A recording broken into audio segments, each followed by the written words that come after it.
মানবিক করিডোর নিয়ে কোনো চুক্তি হয়নি জানালেন নিরাপত্তা উপদেষ্টা। নিরাপত্তা নিশ্চিত হলে রোহিঙ্গাদের প্রত্যাবাসন।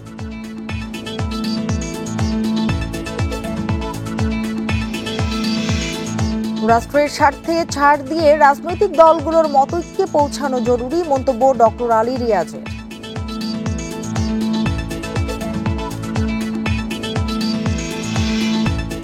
তুরিন আফরোজের পিএইচডি ডিগ্রি ভুয়া নিশ্চিত করেছে বিশ্ববিদ্যালয়ে। আপিল বিভাগের রাষ্ট্রপক্ষের তথ্য উপস্থাপন।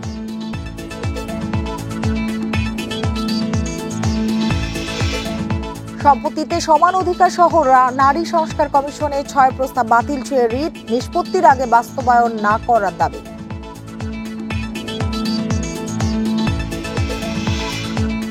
দেশে গ্যাস্ট্রিকের ওষুধ বিক্রি সবচেয়ে বেশি, নিয়মিত সেবনে ক্যান্সার সহ নানা রোগের ঝুঁকি।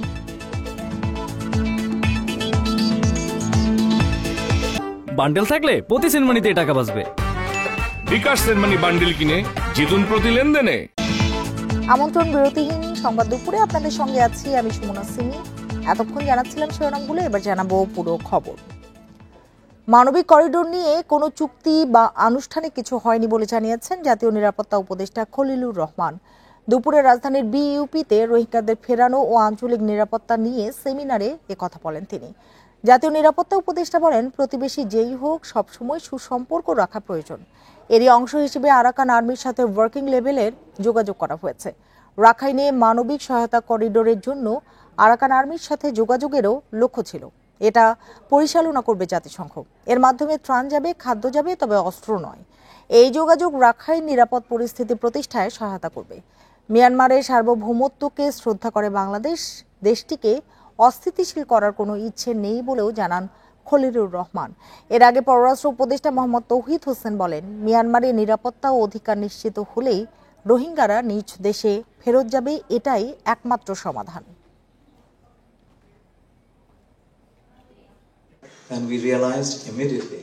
মানবিক করিডোর নিয়ে মিয়ানমারের সঙ্গে কোনো চুক্তি বা আনুষ্ঠানিক কিছু হয়নি। রাখাইনে মানবিক সহায়তার করিডোরের জন্য আমরা আরাকান আর্মির সঙ্গে যোগাযোগ করতে চেয়েছিলাম। জাতিসংঘ এটি পরিচালনা করবে। এর মাধ্যমে ত্রাণ যাবে, খাদ্যও যাবে, তবে অস্ত্র নয়। এই যোগাযোগ রাখাইনে নিরাপদ পরিস্থিতি প্রতিষ্ঠায় সহায়তা করবে। মিয়ানমারের নিরাপত্তা নিশ্চিত করাই এখন জরুরি।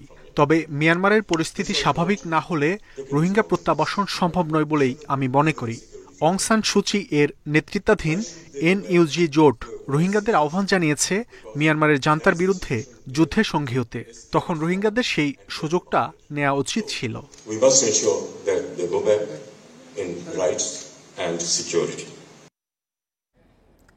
রাষ্ট্রের স্বার্থে ছাড় দিয়ে সব রাজনৈতিক দলের মতৈক্যে পৌঁছানো জরুরি বলে জানিয়েছেন ঐক্যমত্য কমিশনের সহসভাপতি ডক্টর আলী রিয়াজ। সকালে জাতীয় সংসদ ভবনের এলডি হলে 12 দলীয় জোটের সাথে প্রথম দিনের সংলাপের শুরুতে এসব কথা বলেন তিনি।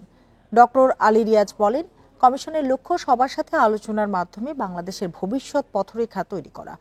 আগামীতে রাষ্ট্রীয় বিধিমালা ব্যবহার করে স্বৈরশাসন যেন গেড়ে বসতে না পারে সেই চেষ্টা করে যাচ্ছে কমিশন। চলছে সংলাপও, তবে দ্রুত ঐক্যমত্যে পৌঁছাতে হবে, বিলম্বের সুযোগ নেই। আর ঐক্যমত্য তৈরি করতে হলে সবাইকে কিছু না কিছু ছাড় দিতে হবে। তবে রাষ্ট্র গঠনের মৌলিক বিষয়গুলো হতে হবে একমত। শুধু কমিশনের সাথেই নয়, ঐক্যমত্যে পৌঁছাতে রাজনৈতিক দলগুলোকে নিজেদের মধ্যেও আলোচনা করার আহ্বান জানান ডক্টর আলী রিয়াজ। আন্তর্জাতিক অপরাধ ট্রাইব্যুনালের সাবেক প্রসিকিউটর ব্যারিস্টার তুরিন আফরোজের ডক্টরেট ডিগ্রি ভুয়া, তিনি পিএইচডি সম্পন্ন করেননি, এমনটাই লিখিতভাবে নিশ্চিত করেছে সিডনির university of New South Wales. সকালে এই সংক্রান্ত তথ্যের চিঠি আপিল বিভাগে উপস্থাপন করেছে রাষ্ট্রপক্ষ। সেখানে বলা হয়েছে, তুরিন আফরোজ নামে পিএইচডি ডিগ্রির কোনো রেকর্ড নেই তাদের কাছে। এমনকি এই নামে কেউ কখনো ওই বিশ্ববিদ্যালয়ের শিক্ষার্থী ছিলেন বলেও কোনো তথ্য নেই। সকালে আপিল বিভাগে বাড়ি সংক্রান্ত মামলায় এ তথ্য দাখিল করা হয়। গত 13 মার্চ আপিল বিভাগে বাড়ি সংক্রান্ত মামলা শুনানিতে অতিরিক্ত অ্যাটর্নি জেনারেল ব্যারিস্টার অনিক আর হক জানান, ব্যারিস্টার তুরিন আফরোজ আন্তর্জাতিক অপরাধ ট্রাইব্যুনালের প্রসিকিউটর থাকা অবস্থায় ক্ষমতার সব রকম অপব্যবহার করেছেন। তখন তিনি ছিলেন পরাক্রমশালী। এক মুহূর্তের মধ্যে তার মাকে বাড়ি থেকে বের করে দিয়েছেন। উত্তরার বাড়িতে সেই মায়ের থাকার নির্দেশনা প্রার্থনা করছি। স্বায়ত্তশাসন পুনঃপ্রতিষ্ঠা সহ ১১ দফা দাবি বাস্তবায়নে গণজমায়েত কর্মসূচি পালন করেছে বাংলাদেশ পরমাণু শক্তি কমিশন। বেলা ১১টার দিকে প্রধান কার্যালয়ের সামনে শুরু হয় এই গণজমায়েত। এতে অংশ নেন কমিশনের বিজ্ঞানী, কর্মকর্তা ও কর্মচারীরা। গণজমায়েতে বক্তারা কমিশনের চেয়ারম্যান ও শূন্য পদে স্থায়ী নিয়োগ, মন্ত্রণালয়ের অযাচিত হস্তক্ষেপ বন্ধ করা, বিদেশে উচ্চশিক্ষা বিষয়ে কমিশনকে ক্ষমতা প্রদানের দাবি জানান। পাশাপাশি উচ্চশিক্ষায় জিও প্রদানে বৈষম্য দূর করার দাবিও উপস্থাপন করা হয়। বলেন, আন্দোলনের কারণে গবেষণা কার্যক্রম ব্যাহত হচ্ছে, এর প্রভাব ভবিষ্যতে ক্যান্সার, থাইরয়েড চিকিৎসায় পড়তে পারে। পরে বক্তারা দাবি না মানলে কঠোর কর্মসূচির হুঁশিয়ারি দেন। গণজমায়েত শেষে একটি প্রতিনিধি দল প্রধান উপদেষ্টার কাছে স্মারকলিপি জমা দেওয়ার উদ্দেশ্যে রওনা দেন। আমরা গত কয়েকদিনের কর্মসূচির মধ্যে আমরা গণস্বাক্ষর গ্রহণ করেছি।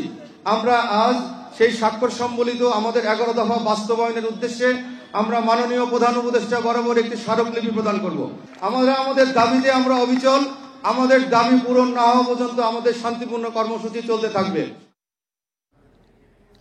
উত্তরাধিকার সম্পত্তিতে সমান অধিকার সহ নারী সংস্কার কমিশনের ৬টি প্রস্তাব বাতিল চেয়ে হাইকোর্টে রিট করা হয়েছে। সকালে জনস্বার্থে রিটটি দায়ের করেন সুপ্রিম কোর্টের আইনজীবী রওশন আলী।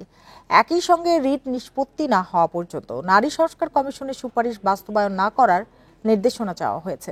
নারী সংস্কার কমিশনের ৬টি সুপারিশ ইসলাম এবং সংবিধানের সঙ্গে সাংঘর্ষিক দাবি করে বাতিল চাওয়া হয়েছে। এছাড়া যৌন কর্মের বৈধতা, বহুবিবাহ নিষিদ্ধের প্রস্তাবও বাতিল করতে বলা হয়েছে।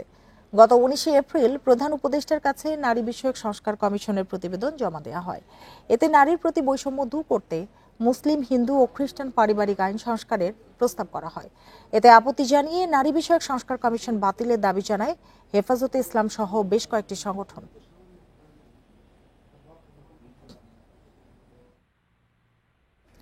মতিঝিল থেকে কমলাপুর পর্যন্ত মেট্রো রেলের কাজ এবছর শেষ হচ্ছে না। প্রকল্পের ব্যবস্থাপনা পরিচালক জানিয়েছেন, ৫ই আগস্টের পট পরিবর্তনের পর মেট্রো রেলের অনেক বিদেশি কর্মী চলে গেছেন, দায়িত্বশীল ব্যক্তিদেরও রদবদল হয়েছে, তাই কাজ ব্যাহত হয়েছে বলে জানান তিনি। আগামী বছরের অক্টোবরের মধ্যে এই অংশে চালু হতে পারে ট্রেন চলাচল। মেট্রো রেলে উত্তরা থেকে মতিঝিল রুটে প্রতিদিন চলাচল করে ৪ লাখের বেশি যাত্রী। এমআরটি 6 লাইনে মোট স্টেশন ১৭টি। এর মধ্যে কমলাপুর বাদে বাকি সব স্টেশন চালু রয়েছে। মতিঝিলের শাপলা চত্বর থেকে কমলাপুর রেল স্টেশন পর্যন্ত ১.১৬ কিলোমিটার অংশে নির্মাণ কাজ চলছে। বিগত সরকারের সময় বলা হয়েছিল এবছরের ডিসেম্বরে ট্রেন চালু করা যাবে, কিন্তু এখন তা আর হচ্ছে না। কর্তৃপক্ষ বলছে রাজনৈতিক পট পরিবর্তন সহ বেশ কিছু জটিলতায় কাজ শেষ হতে সময় লাগছে। যেহেতু স্মল কাজ, এটা প্রোগ্রেস কম হয়েছে। তারপর কিছু ইনসিডেন্ট তো হয়েছে, যেটা ছাত্র আন্দোলন মুভমেন্টের কন্ট্রাক্টর অনেকে বিদেশ চলে গেছিল, কনসালটেন্ট অনেক বাইরে চলে গেছিল, ডিফারেন্ট ইনসিডেন্টের জন্য এটা হয়েছে। ওই সময় যে পরিস্থিতিতে বলা হয়েছিল বা যে কনসিডারেশনে বলা হয়েছিল, প্র্যাকটিক্যালি এটা হবে না এই ডিসেম্বরে। নির্ধারিত সময়ে শেষ না হলেও প্রকল্পের কাজের মান ঠিক রাখার ওপর জোর দেন বিশেষজ্ঞরা। কিছুটা যদি দেরিও হয়, আমি এটাতে কোনো অসুবিধা দেখি না, কারণ একটু সতর্কবার্তা দিতে হবে যে আমি যা ইচ্ছা তা করতে পারি না। জনগণের টাকায় যখন উন্নয়ন হয়, এটা যেন সাশ্রয়ী মূল্যে হয়, টেকসই মূল্যে হয়, যাদের কাজ করার কথা তারাই যেন কাজ করে, এলোমেলো যেন কাজ না হয়। এমআরটি 6 লাইন উত্তরা থেকে কমলাপুর মেট্রো রেল স্টেশনে এসে মিশবে। একই সঙ্গে লাইন 1 রুটের একটি অংশ বিমানবন্দর থেকে কমলাপুরে শেষ হবে। Shahid Ahmed, Independent News, Dhaka. হজ যাত্রার ষষ্ঠ দিনে আজ সৌদি আরবে যাচ্ছে 8টি ফ্লাইট। এসব ফ্লাইটে যাত্রী যাচ্ছেন আরও ৩,৩১১ জন। এর আগে গত 5 দিনে হজ করতে সৌদি আরবে পৌঁছেছেন 22,203 জন যাত্রী। হজ কার্যালয়ের তথ্য অনুসারে এখনও ভিসা পাননি মোট যাত্রী 13%। জটিলতায় আটকে যাওয়া যাত্রীদের সবাই ভিসা পাবেন বলে আশ্বাস দিচ্ছে কর্তৃপক্ষ। এদিকে হজ যাত্রীদের পদচারণায় মুখরিত রাজধানীর আশকোনার হজ ক্যাম্প। নির্ধারিত সময় অনুযায়ী নির্বিঘ্নে চলছে বাংলাদেশ অংশের ইমিগ্রেশনের কাজ।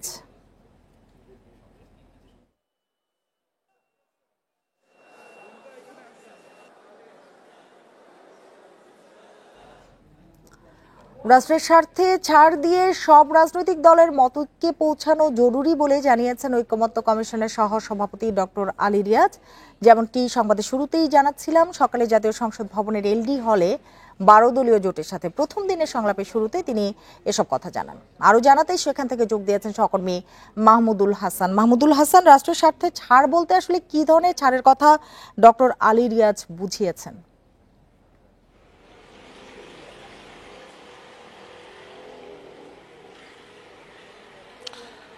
দেখেন, ঠিক কিছুক্ষণ আগেই আসলে এই বৈঠকটি শেষ হয়েছে এবং 10টা থেকেই এই বৈঠকটি চলে। প্রায় 4 ঘন্টা ধরে 12 দলীয় জোটের সঙ্গে জাতীয় ঐকমত্য কমিশনের এই বৈঠকটি চলে। শুরুতে যেইটি দিয়ে শুরু করতে চাই তা হলো যে আজকে যে বৈঠক, সেই বৈঠক শেষে 12 দলীয় জোট কি বলেছে সেটি দিয়ে আসলে আগে শুরু করতে চাই। 12 দলীয় জোটের যে আজকে বৈঠক এবং বৈঠক শেষে গণমাধ্যমের সামনে তারা যে ব্রিফ করেছেন, সেই মোটা দাগে যদি বলতে চাই তাহলে বলা যেতে পারে যে তারা আসলে নির্বাচন চায় ডিসেম্বরের মধ্যে এবং স্পষ্টভাবে তারা বলেছে যে সংস্কারগুলো দ্রুত শেষ করে, অর্থাৎ প্রয়োজনীয় সংস্কার দ্রুত শেষ করে ডিসেম্বরের মধ্যেই আসলে নির্বাচন করতে হবে। এবং একই সঙ্গে আরেকটি বিষয় তারা বলেছে যে জাতীয় ঐকমত্য কমিশন উচ্চাকাঙ্ক্ষী আসলে, বা এভাবে তারা বলেছেন যে উচ্চাকাঙ্ক্ষী আসলে চিন্তা করছে, এত অল্প সময়ে উচ্চাকাঙ্ক্ষী চিন্তা করে আসলে খুব একটা বেশি কাজে দিবে না বা সংস্কার করা সম্ভব নয়। যেগুলো আসলে সংস্কার করা সম্ভব দ্রুত সময়ে সেগুলোই আসলে সংস্কার করা দরকার এবং সেদিকেই আসলে নজর দেওয়া দরকার বলে তারা এইটি বলেছেন। একই সঙ্গে বলেছেন যে প্রয়োজন হলে অধ্যাদেশ জারি করে, অর্থাৎ দ্রুত অধ্যাদেশ জারি করে জাতীয় নির্বাচনের দিকে যাওয়া দরকার বলেই তারা মত দিয়েছেন। এবং একই সঙ্গে সংসদের মেয়াদ 5 বছর এবং ভোটারদের বয়স 18 বছর করে রাখার তারা প্রস্তাব দিয়েছেন। এবং একই সঙ্গে আরেকটি বিষয় তারা বলেছেন যে আপনি নিশ্চয়ই জানেন যে স্থানীয় সরকার যে কমিশন, সেই কমিশন এরকম একটি প্রস্তাব দিয়েছিল যে চেয়ারম্যান যারা হবেন তারা সরাসরি ভোটারদের প্রত্যক্ষ ভোটে নির্বাচিত হবেন না, মেম্বার নির্বাচিত হওয়ার পর মেম্বাররা আসলে নির্বাচিত করবেন চেয়ারম্যানকে। তারা এই প্রস্তাবটি বিরোধিতা করেছেন বলে আমাদেরকে জানিয়েছেন। এবং একই সঙ্গে গণভোট তারা বিরোধিতা করেছেন যে এই মুহূর্তে গণভোট প্রয়োজন নেই। একই সঙ্গে গণপরিষদ যে গঠন সেটিও তারা বিরোধিতা করেছেন। তারা বলেছেন যে জাতীয় নির্বাচনের দিকেই আসলে যেতে হবে এবং সকল মনোযোগ জাতীয় নির্বাচনের দিকে দিতে হবে। বলতেন যে একমত হয়েছে কোনগুলোতে? অন্যদিকে এই বৈঠকটি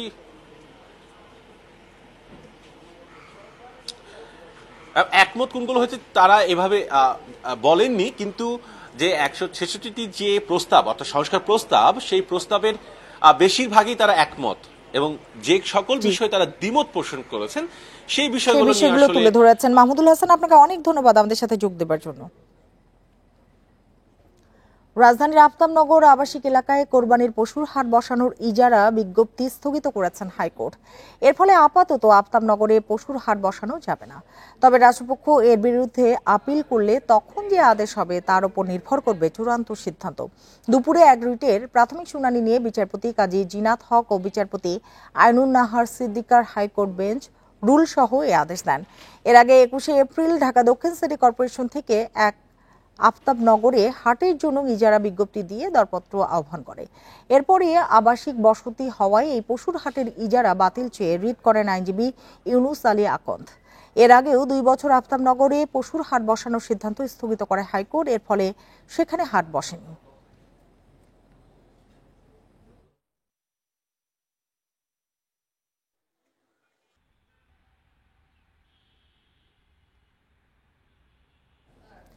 বাংলাদেশিদের চিকিৎসা ভিসার জন্য গ্রিন চ্যানেলে চালু করেছে চীনা দূতাবাস। গত মার্চে প্রধান উপদেষ্টা অধ্যাপক মোহাম্মদ ইউনুসের চীন সফরের সময় 2 দেশের মধ্যে এই সংক্রান্ত সমঝোতা হয়েছিল।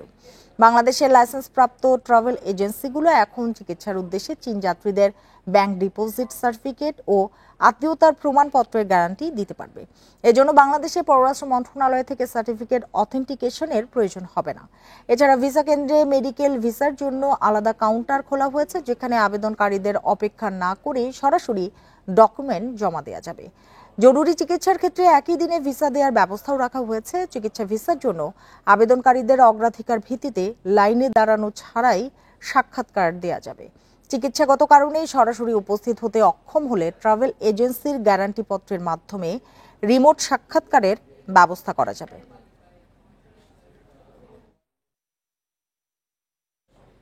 দেখছেন বিরতিহীন সংবাদ দুপুর, এরপর আরো যা দেখবেন। 2.5 মাস পর খুলনা প্রকৌশল বিশ্ববিদ্যালয় খুললেও কাটেনি অচলাবস্থা। লাঞ্ছিতকারীদের শাস্তির দাবিতে ক্লাস বর্জ্য।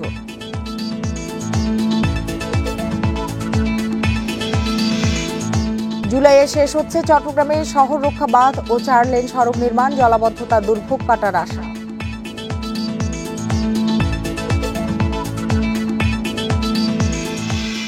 বর্ষা শুরুর আগেই বিভিন্ন জেলার নদ নদীর বাঁধে ভাঙন দেখা দিয়েছে। আতঙ্কে দিন কাটাচ্ছেন সাতক্ষীরা, শরীয়তপুর ও কুড়িগ্রামের নদী তীরের বাসিন্দারা।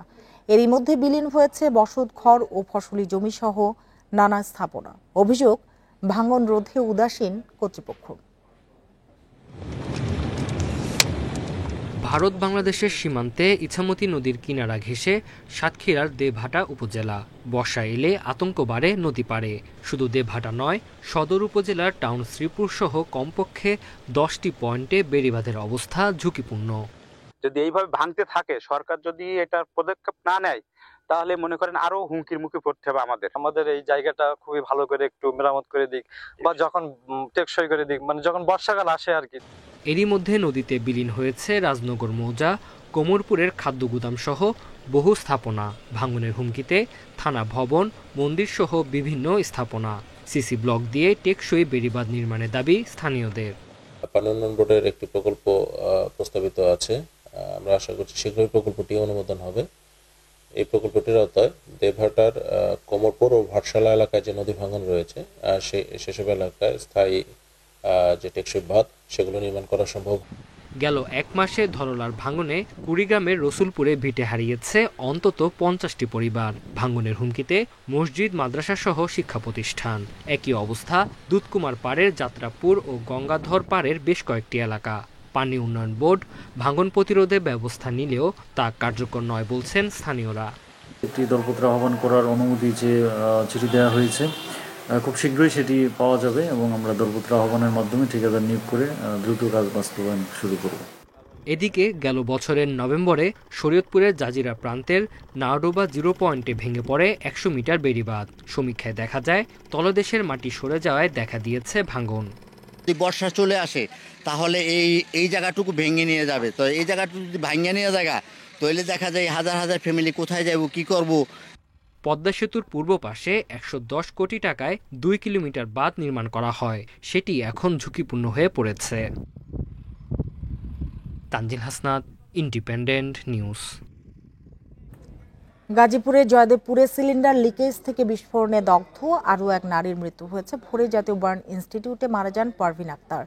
এ নিয়ে মৃতের সংখ্যা বেড়ে দাঁড়ালো 4 জনে। জাতীয় বার্ন ইনস্টিটিউটের আবাসিক চিকিৎসক ডাক্তার শাওন বিন রহমান জানান, নিহত পারভিন আক্তারের শরীরের 32% পুড়ে গিয়েছিল। তিনি এসডিইউতে চিকিৎসাধীন ছিলেন। এখনও চিকিৎসাধীন আছে দগ্ধ 10 বছরের শিশু তানজিলা বেগম।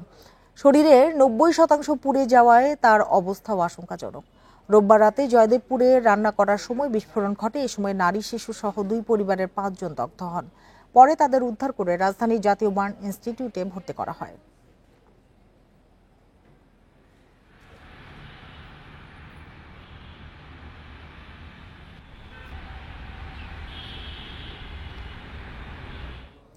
রাজধানীর পুরানা পল্টনের সাব্বির টাওয়ারের আগুন প্রায় 4 ঘন্টা চেষ্টায় নিয়ন্ত্রণে এনেছে ফায়ার সার্ভিস।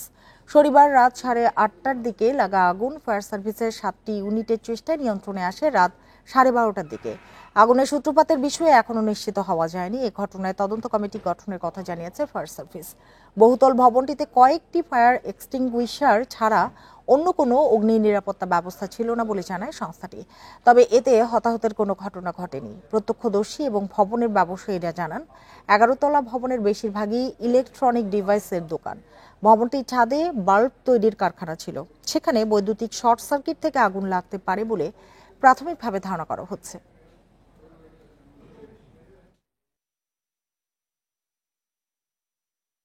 উপর থেকে হিনুলাক্স লিফটে ছাদ থেকে দেখে আমরা দৌড়ে আসছি, আইসা থেকে ফায়ার সার্ভিস আসছে। ফাইবারের লাইটগুলো ওগুলোর কারণে মূলত আগুনগুলো নিতেছে না, এক সাইডে নিভে আসলে আর এক সাইডে জ্বলে। শর্ট সার্কিট হইতে পারে। উপরে হলো গোডাউন আছে, গোডাউনে কার্টুন আছে। আগুনটা ছিল এই 11 তলা ভবনের ছাদে, আরেকটা টিন শেড ভবন ছিল প্রায় পুরো ছাদ জুড়েই, এবং এই টিন শেডের ভিতরে প্রচুর পরিমাণ বৈদ্যুতিক সাজ সরঞ্জামাদি বিভিন্ন রকম মালামাল ছিল। এই হাই রাইজ বিল্ডিং এর নিয়ম অনুযায়ী যেরকম ফায়ার সেফটির ব্যবস্থা থাকার কথা সেরকম কোনো ব্যবস্থা ছিল না। আমরা কিছু এক্সটিংগুইশার দেখতে পেয়েছি। দেশে সবচেয়ে বেশি বিক্রি হয় গ্যাস্ট্রিকের ওষুধ, যা মোট বিক্রির 35%। পেটের সমস্যা সারাতেই বছরে রোগীদের ব্যয় 1000 কোটি টাকার বেশি।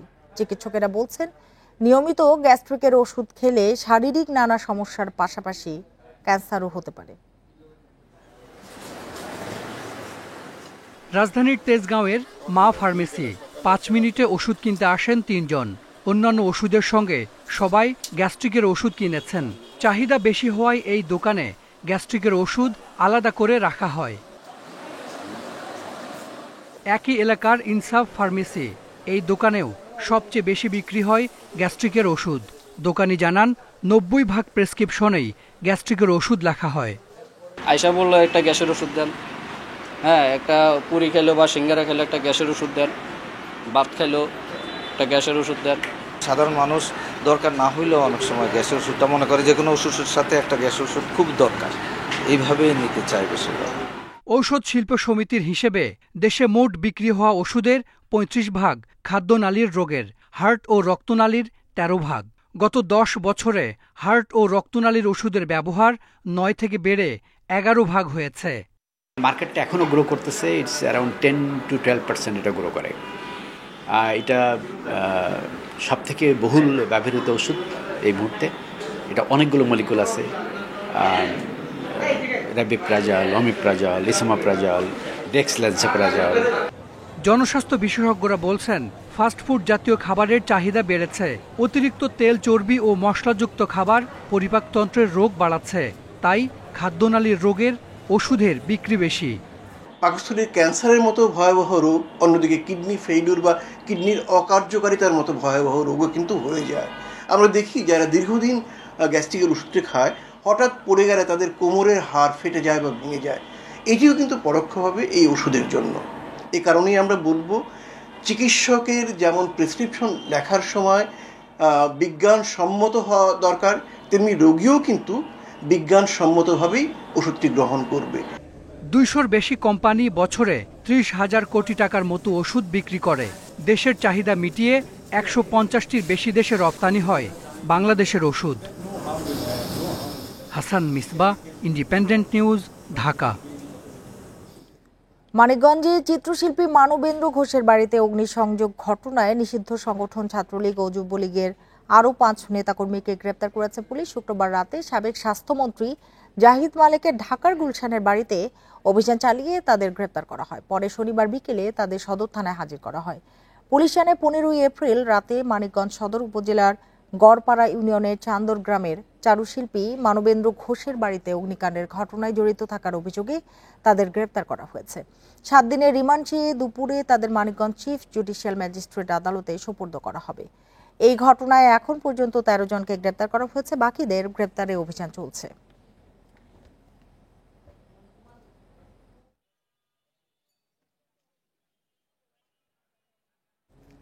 প্রায় 2.5 মাস পর আজ খুলেছে খুলনা প্রকৌশল ও প্রযুক্তি বিশ্ববিদ্যালয়, তবে শিক্ষকরা যোগ না দেওয়ায় ক্লাস শুরু হয়নি।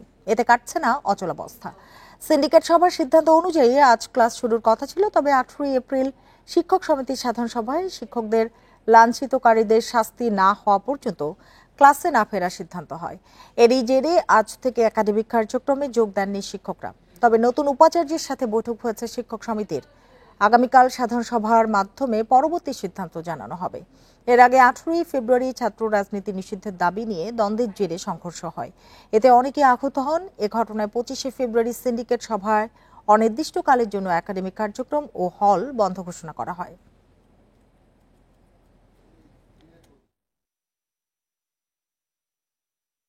আমাদের নতুন ভিসিটা আসছে গত পরশু দিন, তো ওনার সাথে আমরা দেখা করছি।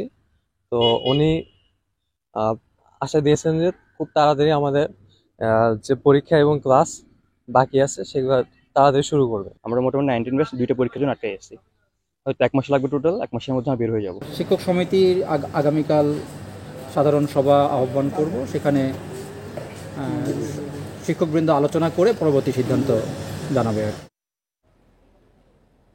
নিখোঁজের একদিন পর মাদারীপুরের আড়িয়াল খাঁ নদ থেকে মাদ্রাসা ছাত্রীর মরদেহ উদ্ধার করেছে পুলিশ। দুপুরে শিবচর উপজেলার কলাতলা এলাকা থেকে মরদেহ উদ্ধার করা হয়েছে। শুক্রবার জান্নাতুল আক্তার ফুপুর বাড়িতে বেড়াতে আসেন। শনিবার দুপুরে আড়িয়াল খাঁ নদীতে গোসল করতে নেমে নিখোঁজ হন তিনি। খবর পেয়ে ফায়ার সার্ভিস ও পুলিশ যৌথভাবে উদ্ধার অভিযানে নামে। দুপুরে মরদেহ উদ্ধার করে স্বজনদের কাছে হস্তান্তর করা হয়।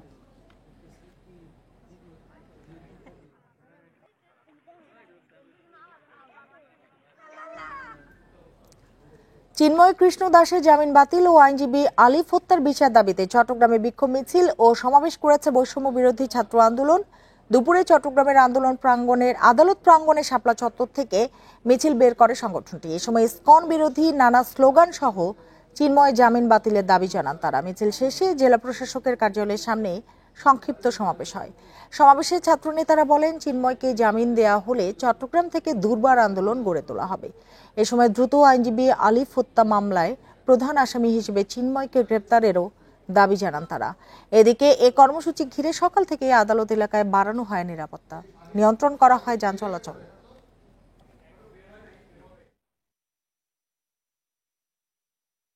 একটা জামিন শুনানি রয়েছে, সেই জামিন শুনানিকে কেন্দ্র করে যাতে কেউ আইন শৃঙ্খলা বিঘ্ন করতে না পারে এবং সাধারণ মানুষের জানমালের ক্ষতি করতে না পারে, সেই জন্য আমরা একটা নিরাপত্তা ব্যবস্থা নেওয়া হয়েছে।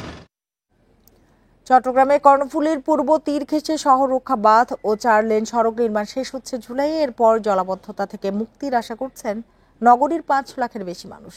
মেরিন ড্রাইভের আওতায় কর্ণফুলী সেতু থেকে কালুরঘাট ব্রিজ পর্যন্ত সড়কের 80% কাজ শেষ হয়েছে। কর্ণফুলী নদীর জোয়ারে দিনে 2 বার হাঁটু পানিতে ডুবে যেত নগরীর বাকলিয়া, বলিরহাট, হামিদচর, চাকতাই, খাতুনগঞ্জ সহ বেশ কিছু এলাকা। বর্ষাকালে জলাবদ্ধতায় নাকাল হতেন অন্তত 5 লাখ মানুষ। মেরিন ড্রাইভের আওতায় শাহ আমানত সেতু থেকে কালুরঘাট ব্রিজ পর্যন্ত 9 কিলোমিটার 4 লেনের সড়ক ও শহর রক্ষা বাঁধ নির্মাণ শুরু হয় 2018 সালের অক্টোবরে। দ্রুত কাজ শেষ করার অপেক্ষায় স্থানীয়রা। পানি উঠতো, পানি উঠার কারণে মানে এখন এই যদি ইটা হয় মাঠটা মানে ড্রাইভটা শক্ত হয়ে যায়, এই পানিটার ভিতরে যাবে না। লোডে গাড়ে বাজারে মার্কেটে অনেক পানি উঠু, এখন তো পানি থেকে আমরা বাঁচছি। প্রকল্প নির্মাণে খরচ হচ্ছে 1800 কোটি টাকা। স্থাপন করা হচ্ছে পাম্পসহ 12টি স্লুইস গেটও। এর মাধ্যমে যোগাযোগ ব্যবস্থায় বড় ধরনের পরিবর্তনের আশা কর্তৃপক্ষের। চট্টগ্রামবাসী এটা সুফল পাচ্ছে। চাকতাই খাতুনগঞ্জ এলাকা আগে পানিতে জোয়ারের পানিতে তলিয়ে যেত। বিগত 2 বছর যাবৎ এই প্রজেক্ট ওখানে রেগুলেটর নির্মাণের মাধ্যমে চাকতাই খাতুনগঞ্জ এলাকা জলাবদ্ধতা মুক্ত হয়েছে। ভোগ্যপণ্যের সবচেয়ে বড় পাইকারি বাজার খাতুনগঞ্জ চাকতাইও জলাবদ্ধতার কবল থেকে রেহাই পাবে। বাণিজ্যিকভাবে ক্ষতি কমবে স্থানীয়দের। জলাবদ্ধতাকেও এটা প্রোটেক্ট করছে এবং একই সাথে রাস্তা যে আউটার রিং রোডের যে পেরিফেরি, আউটার রিং রোডের জলব্যবস্থাটাও উন্নয়ন সাধন করেছে এবং এখানে এখন অপার সম্ভাবনা হয়েছে। শতভাগ নির্মাণ কাজ শেষ হলে চট্টগ্রামের পর্যটনে ভূমিকা রাখবে সড়কটি, আশা স্থানীয়দের। এই মেরিন ড্রাইভ সড়ক নির্মাণের ফলে জলাবদ্ধতার কবল থেকে মুক্ত হয়েছে চট্টগ্রামের বাকলিয়া, চাকতাই, খাতুনগঞ্জ সহ বিভিন্ন এলাকা এবং মনে করা হচ্ছে এই সড়ক অর্থনীতিতে ব্যাপক অবদান রাখবে। আলমগীর সবুজ, ইন্ডিপেন্ডেন্ট নিউজ, চট্টগ্রাম। পথ নির্দেশনা বাতি না থাকায় বরিশালে নৌপথে রাত্রিকালীন নৌযান চলাচল ঝুঁকির মুখে। বেশিরভাগ বাতি চুরি ও বিকল হওয়ায় বেড়েছে ঝুঁকি। অভিযোগ রয়েছে 1 শ্রেণীর জেলে চুরির সঙ্গে জড়িত। এ বিষয়ে পুলিশকে কয়েকবার জানানো হলেও আজ পর্যন্ত কোনো সুরাহা হয়নি। বরিশাল অঞ্চলে 1200 কিলোমিটার নৌপথের বিভিন্ন স্থানে অসংখ্য চর। দুর্ঘটনা এড়াতে ঝুঁকিপূর্ণ পয়েন্টে স্থাপন করা হয়েছে 138টি নৌপথ নির্দেশনা বাতি। এর মধ্যে 40টি বয়া ও 98টি বিকন বাতি। কিন্তু নির্দেশনা বাতির বেশিরভাগই চুরি হয়েছে, আর যেগুলো আছে সেগুলোও বিকল। রাতে হাজারো যাত্রী নিয়ে ঝুঁকিপূর্ণ অবস্থায় নৌযান চালান চালকরা। আগে বিকন ছিল, বয়া ছিল, বয়াগুলো ফ্ল্যাশ ছিল, এখন নদীতে চলাচল করার মতো কোনো কিছু নদীতে নেই। মল্লিকপুরের এখান দিয়ে অধিকাংশ জায়গায় প্রায় 5 নটিক্যাল পথের মতো কোনো পানি নাই। সেখানে বয়াবাতিগুলো আছে ঠিকই, বয়াবাতির কোনো বাতি নাই।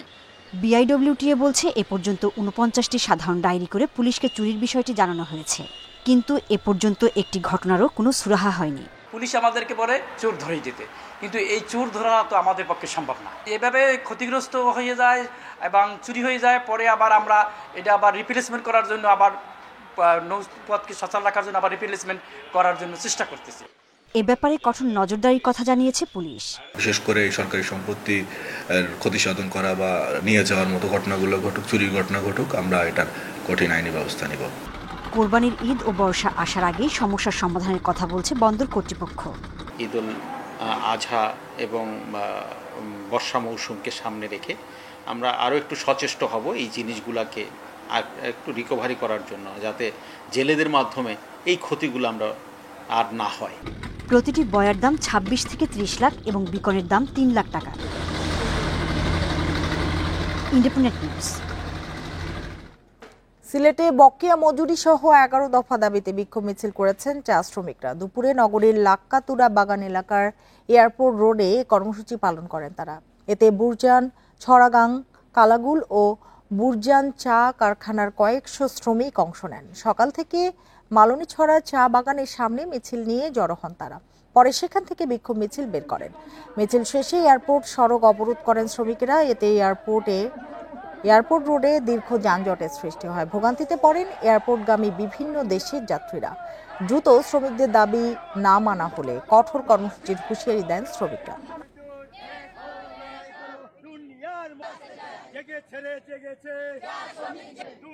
আজকে 5 মাস গত হয়ে যাচ্ছে, কোনো বেতন নাই, করি নাই, কিছু নাই। আমরা যে একটা মানুষ যদি রোগ হয়, রোগের কারণে মারাও যাচ্ছে ওষুধের কারণে, কিন্তু কোনো চিকিৎসাই নাই। জীবন নির্বাহের জন্য আমাদের দাবি হচ্ছে সরকারি উদ্যোগে টি বোর্ডের আন্ডারে যাতে বাগানটাকে চালু করা হয়। এ বিষয়ে সিলেট থেকে যোগ দিয়েছেন আমাদের সহকর্মী রানা মজুমদার। রানা, একটু জানতে চাই যে 5 মাস ধরে বেতন হচ্ছে না, সংকট সমাধানের কোনো উদ্যোগ আপনি দেখছেন কিনা?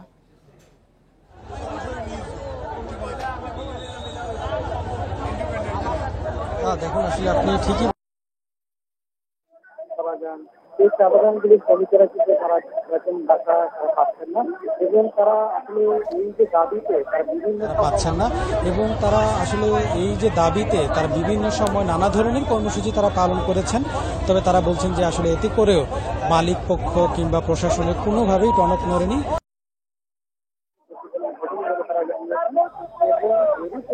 প্রতিফলন ঘটেনি বলে তারা জানিয়েছেন, এবং এরই পরিপ্রেক্ষিতে তারা বেশ কিছুদিন আগে তারা এই যে লাক্কাতুরা চা বাগানে একসাথে জড়ো হয়ে তারা কিন্তু সিলেটের জেলা প্রশাসকের কার্যালয়ে গিয়ে অবস্থান কর্মসূচি পালন করেন, এবং পরবর্তীতে সেখানে করার মতো কর্মসূচি তারা বাধ্য হয়েছেন। এবং এখন আমরা দেখতে পাচ্ছি যে মূলত সকাল থেকেই লাক্কাতুরা চা বাগানের সামনে এই যে চা বাগানগুলো কথা বলা হচ্ছে, সেই বাগানগুলোর শ্রমিকেরা তারা কিন্তু জড়ো হন মিছিল সহকারে, এবং পরবর্তীতে সেখানে জড়ো হয়ে তারা নানা ধরনের স্লোগান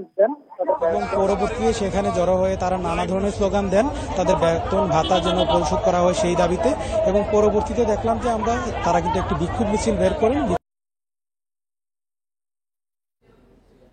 চা শ্রমিকদের বিক্ষোভ নিয়ে সিলেট থেকে কথা হচ্ছিল সহকর্মী রানা মজুমদারের সাথে। সংযুক্ত আরব আমিরাত ও পাকিস্তানের বিপক্ষে টি-20 সিরিজকে সামনে রেখে বিকেলে দল ঘোষণা করবে বিসিবি। কে হচ্ছেন এই ফরম্যাটে টাইগারদের নতুন অধিনায়ক, সেটাও জানা যাবে আজ। নাজমুল শান্তর অধিনায়কত্ব ছাড়ার পর এখন পর্যন্ত নতুন কারো নাম ঘোষণা করেনি বিসিবি। ইনজুরি থেকে সুস্থ হয়ে উঠেছেন লিটন। অধিনায়কত্বের ভার সামলানোর দায়িত্ব দেয়া হতে পারে তাকে। তাসকিনেরও সম্ভাবনা রয়েছে। টি-20 দলে শান্ত থাকবেন কিনা সেটাও বড় এক প্রশ্ন। সংযুক্ত আরব আমিরাতের বিপক্ষে 2 ম্যাচের সিরিজ 17 ও 19 মে সর্যায়। 21 মে পাকিস্তানে যাবে বাংলাদেশ দল, সেখানে 5 ম্যাচের সিরিজ। প্রথমটি 25 মে, 3 জুন সিরিজের শেষ ম্যাচ।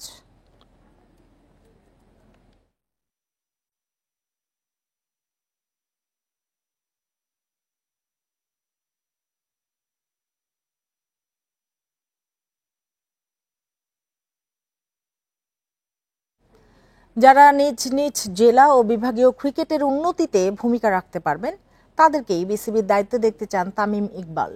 জেলা ও বিভাগীয় ক্রীড়া সংগঠক অ্যাসোসিয়েশনের আত্মপ্রকাশ অনুষ্ঠানে কথা বলেন তিনি।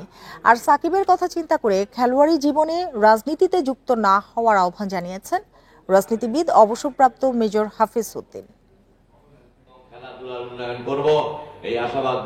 জাতীয় ক্রীড়া পরিষদের অডিটোরিয়ামে জেলা এবং বিভাগীয় সংগঠক অ্যাসোসিয়েশনের অনুষ্ঠান। সাবেক ফুটবলার, রাজনীতিবিদ সহ যোগ দেন সংগঠকরা। তবে চমকের নাম তামিম ইকবাল। এমন আয়োজনে যোগ দিয়ে চলতি বছর হতে যাওয়া বিসিবির নির্বাচনের আগে নিজের ভাবনা প্রকাশ করেছেন। যারা যোগ্য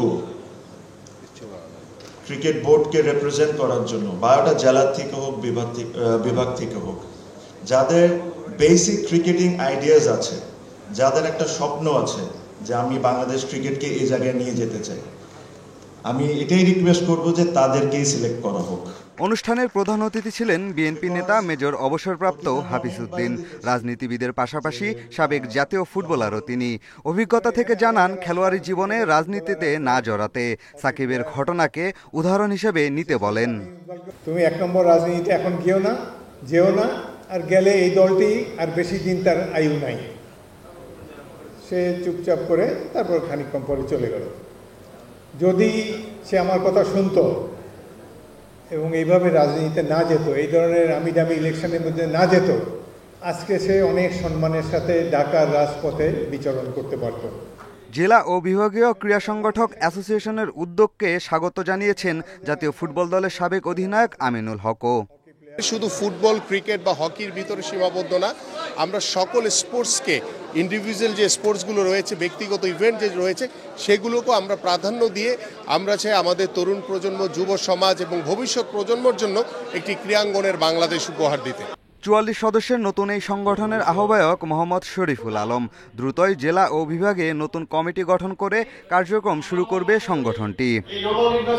পিয়াস সাহা, ইন্ডিপেন্ডেন্ট নিউজ, ঢাকা। এই ছিল এখনকার সংবাদ।